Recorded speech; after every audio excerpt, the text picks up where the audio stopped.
Hello, welcome back to another episode of Tremendous Truths for Tremendous Times. My name is Stephen Rozema. I've been a believer in the Lord for over 30 years, actually 34 years to be exact.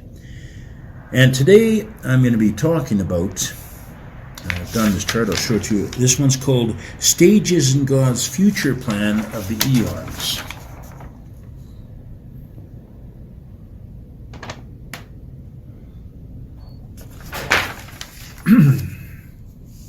So we're going to be going into this, and how it goes is the chart I did, and we're going to go around it, and we're going to be talking about the future eons and what the body of Christ is going to be doing, which I'm sorry most people don't even care about, and I haven't read it in, not too much anywhere. The Concordant Brethren, God bless them, they touch upon it a little bit here and there, but they don't go into it too deep. But when you read Ephesians and Philippians and Colossians, the perfection epistles of Paul, you will see that those are the highest revelations in God's Word, and there Paul the Apostle speaks of what we're going to be doing in the future eons.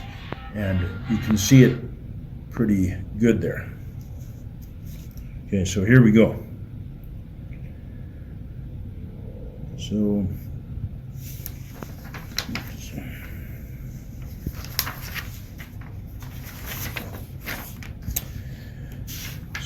here we go. God is going to head up the whole entire universe in the Christ and the saints, the holy ones, that make up the ecclesia, the outcalled body of Christ, both that in the heavens and that on the earth. The plan of God is both vast and huge in its scope. The impending eon, which is the millennial period, the oncoming eons, plural, meaning more than one. This includes the new heavens, new earth, and the entire building being connected together. The ecclesia becomes the dwelling place of God in the Spirit, growing into a holy temple in the Lord. This indicates a vast process involved. And this is all from Ephesians, Philippians, and Colossians. Then next, we, the ecclesia, the body of Christ, are going to enlighten all, the entire universe, every created being everywhere, as to what is the administration of the secret. The body of Christ will instruct and reveal the secret of Christ to everyone and to every created order in the universe. We will enter the domains and realms of the celestial beings and intelligences which are out there amongst the celestials. We will put down their authority and subject them unto Christ's authority. We will subject and instruct and reconcile the universe, using the power of God's Holy Spirit and His vast love in and through us, in all of His power and glory, working through us and in us. Then next, the purpose of the eons is for God to reveal His love to all of His creatures. Created intelligence is made by Him, all of creation, those in heaven and those on earth, and to reconcile the entire universe back to Himself. Then next, we the ecclesia are the royal family of God. That's what Paul tells us in Ephesians. We are to be the universal celestial royalty of the universe. That's our destiny. Paul tells us that we will ultimately be God's poemi, masterpiece, workmanship, achievement. And then in turn the whole universe, the whole universal creation will become everywhere throughout all the universe an achievement, a masterpiece also. God's plan starts with His outcalled saints, those that make up the body of Christ.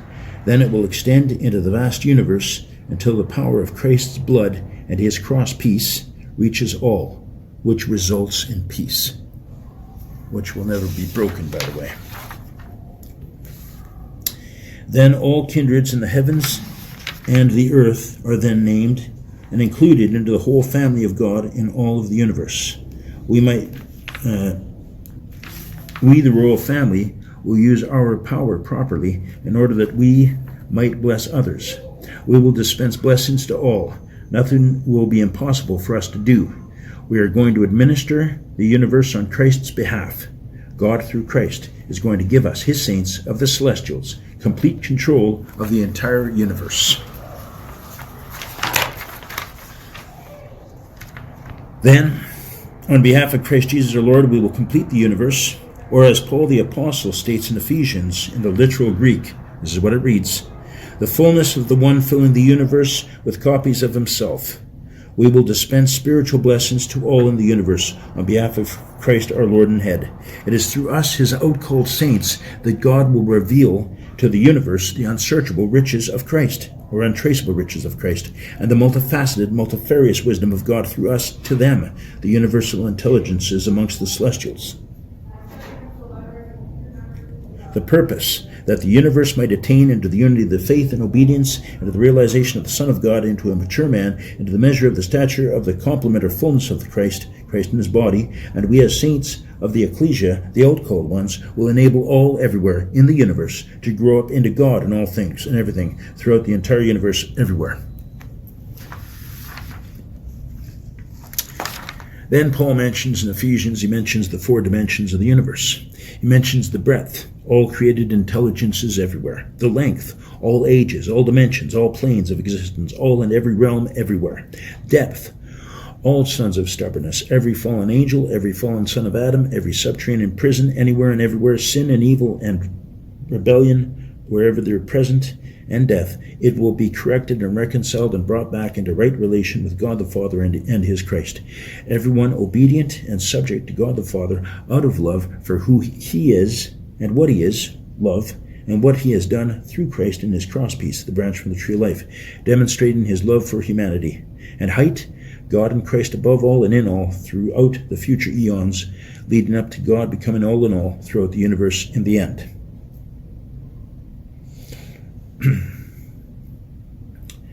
In 1 Corinthians 15:24-28, Paul mentions 3 things, but he uses the words whenever to describe a vast future process. 1. Whenever he, Christ, may be given up the kingdom, heavens and earth united under his universal headship, through him and for him, the entire universe complete in him. 2. Whenever he, Christ, should be nullifying, abolishing every sovereignty and every authority and power throughout the universe. 3. The final enemy to be abolished is death, or the death, ho thanatos in the Greek. This includes the lake of fire. This will take a vast amount of time to accomplish. How long will it take for Christ to unite the kingdom into one, the heavens and the earth? How long will it take for all forms of power and authority to submit to his power and authority in the whole universe? As the Son of God, how long does the lake of fire, the second death, last? How long does the great white throne judgment last? Also, the lake of fire could be a molten sea. The lake of fire could be a liquid plasma energy of some kind that looks like blue flames, and it is contained within an electromagnetic field of energy of some kind.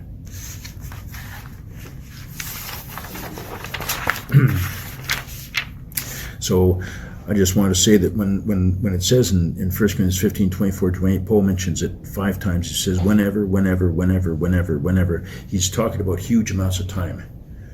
And he's talking about many eons yet to come. I mean, I know the Concordant Brethren seem to feel that it's 5 and 12, but that's just one set of many other ones that are yet future. And we'll be going into that when we study the tabernacle and the Noah's Ark and their interrelationship. This evangel or good news, the Apostle Paul tells us in Colossians 1:23, has yet to be heralded or announced amongst the celestials. It will be heralded by and through the outcall of Christ the ecclesia in the eons to come. I'm going to go to that, Colossians 1:23. Most Christians read that and it doesn't sink in.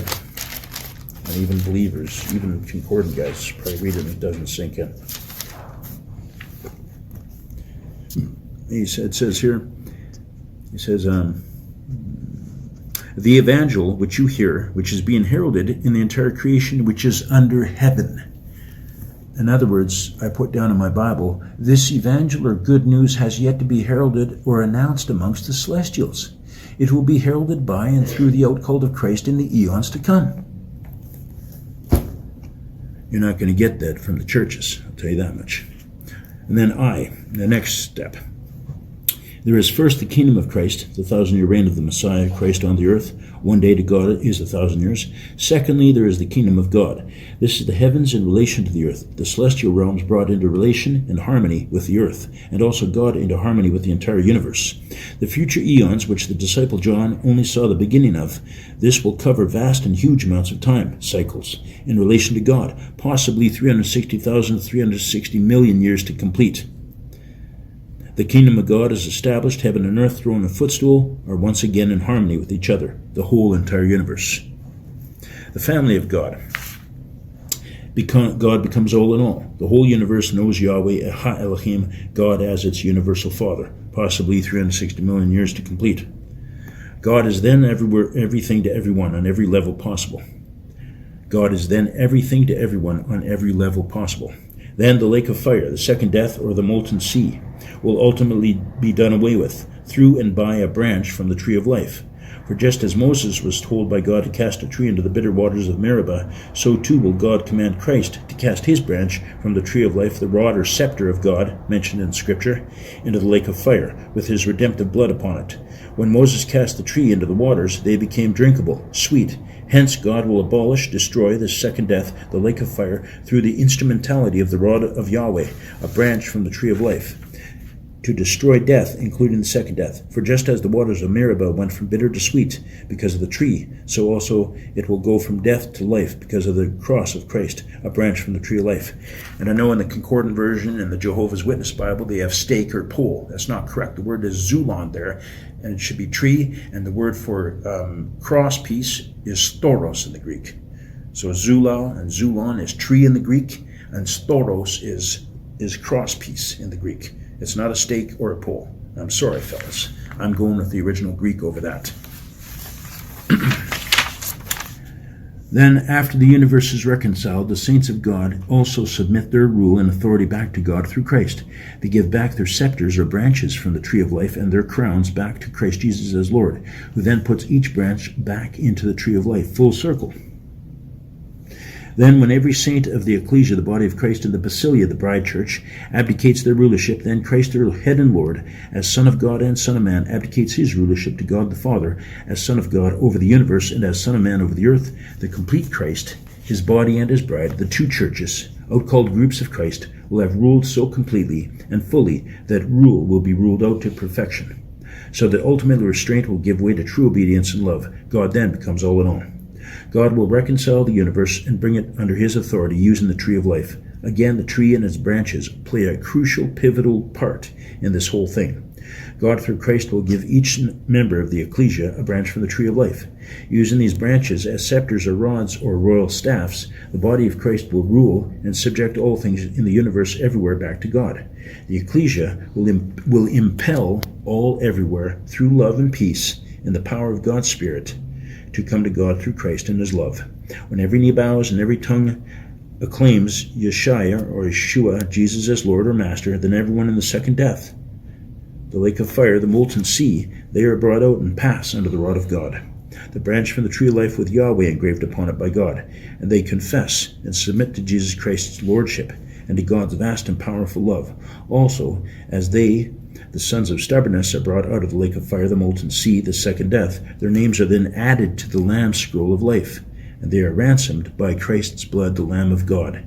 They are reconciled and come into a realization of God as their Savior and Christ as their Lord. Also, they realize that God is their Father and their all, and without him, they are nothing. And now, finally, we come to the final conclusion, the consummation. After every created being and intelligence submits to the power of God's great love, then they acknowledge Jesus as their Savior. They are reconciled fully back to God through Christ's redemptive blood. Finally, after long eons of time, the universe is one complete family unit, with God as its Father and Christ as its universal head. Everyone is sons and daughters of his love. All of creation finds its fullness in him, and he finds his fullness in them. The universe becomes the complement or fullness of God. The entire universe becomes in everything, everywhere, through God, in God, for God, the God and Father of our Lord Jesus Christ, becomes all in all, everything to everyone in the entire universe. One last little tidbit, caveat. In Revelation chapters 21, verse 14, it says, "And the death and the unseen were cast into the lake of fire." This is the second death, the lake of fire. Elisha in 2 Kings 2:19-22 put salt into a salt spring and made it drinkable. Also in 2 Kings 4:38-41, again Elisha poisoned a stew into eatable stew by putting meal, maybe flour or corn, into the stew that was poisoned, and it became edible. And Moses, in Exodus 15:23-24, God told him to cast a tree into the waters of salt, and it became drinkable. These are all examples of divine alchemy, God transmuting things into good by his power. So also with the second death. The first death and the unseen are cast into the second death, thus preparing and creating a spiritual transmutation, death for death. The first death nullifies the effects of the second death, and the branch from the tree of life in Christ's blood destroys the second death in the end, after everyone is brought out and reconciled. And one last thing, 1 Corinthians 6, 2 and 3. And that is what Paul says. He says, "Are you not aware that the holy ones shall adjudicate and set right the whole creative order? Are you not aware that we shall be adjudicating and setting right messengers, angels, not to mention life's affairs?" So right there, I hope you enjoyed it. Again, this study was called Stages in God's Future Plan of the Eons. And all this I got from Ephesians, Philippians, and Colossians. And that's what Paul was telling us in those three epistles. That's why they're called the perfection epistles. And if most Bibles would translate the word all 16 times when it should read universe, they'd be able to see that yes, this involves the universe, and it's going to be a vast, huge process for us to get this done. That's why we have to put on immortality. That's why we have to put on incorruptible. That's why we have to be changed, because we have a job to do once we leave this earth. And I just went through it with you. This is just a brief overview, but that's what God has given me. And also too, Ephesians 1:10 and 2:7 also speaks of it. So God bless, and I'll let you look at that again. And there's the chart. And so there you go. All right. Did you get it? Oh yeah. All right. And until then, we'll see you again. Thank you, and God bless.